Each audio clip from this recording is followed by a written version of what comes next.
ನಿಮ್ಮ ಉತ್ತರದಲ್ಲಿ ಭೀಮಣ್ಣ ನಾಯ್ಕ ಕೊಟ್ಟಿರುವಂತ ಉತ್ತರದಲ್ಲಿ 16,866 ಜನರಿಗೆ ನಾವು ಪರಿಹಾರ ಕೊಟ್ಟಿದೀವಿ ಅಂತ ಹೇಳಿದ್ರಿ. ಡಿಫರೆಂಟ್ ಪರಿಹಾರ ಇರ್ಬೋದು, 1,500 ರೂಪಾಯಿ ಇರ್ಬೋದು.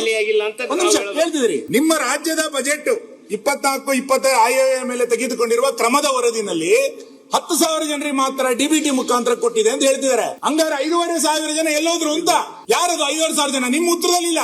ನಿಮ್ ರಾಜ್ಯದ ಬಜೆಟ್ನ ಅನುಷ್ಠಾನ ಪತ್ರದಲ್ಲಿ 10,000 ಅಂತ ಹೇಳ್ತೀರಿ, ನಿಮ್ ಉತ್ತರದಲ್ಲಿ 16,000 ಹೇಳ್ತೀರಿ ಅಂತಂದ್ರೆ ಡಿಫರೆನ್ಸ್ ಏನು? ಇಲ್ಲ ಮಾನ್ಯ ಅಧ್ಯಕ್ಷ, ಐ ಆಮ್ ಸಾರಿ ಸರ್, ನೀವ್ ಹಿಂಗ್ ಮಾಡಕ್ಕಾಗಲ್ಲ. ಎಲ್ಲ ಪ್ರಶ್ನೆಗೆ ಏನೇನೋ ಉತ್ತರ ಕೊಟ್ಟೋದನ್ನ ಆಮೇಲೆ ಚರ್ಚೆ ಮಾಡ್ತೀನಿ, ಆಮೇಲೆ ತಗೋತೀನಿ.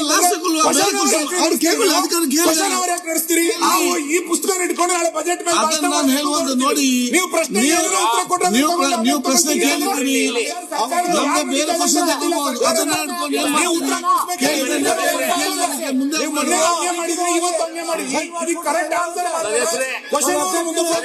ಮುಂದೆ ಬೇರೆ ನೀವು ಬಾಕಿ ಇಟ್ಟಿದ್ದೀರಿ. ಬಜೆಟ್ ಅಲ್ಲಿ ಇಟ್ಟಿರುವಂತ 62 ಕೋಟಿ ರೂಪಾಯಿ ಅನುದಾನ ಖರ್ಚಾಗಿಲ್ಲ. ಅದೆಲ್ಲದೂ ಒಂದು ಭಾಗ, ಚರ್ಚೆ ವಿಷಯ ಇರ್ಲಿ. ನಿಮ್ಮ 16,686 ಜನರಿಗೆ ನೀವು ಪರಿಹಾರ ಕೊಟ್ಟಿದ್ದೀರಿ ಅಂತ ನಿಮ್ಮ ಸ್ಟಾರ್ಡ್ ಆನ್ಸರ್ ಕ್ವಶನ್ ಹೇಳಿ.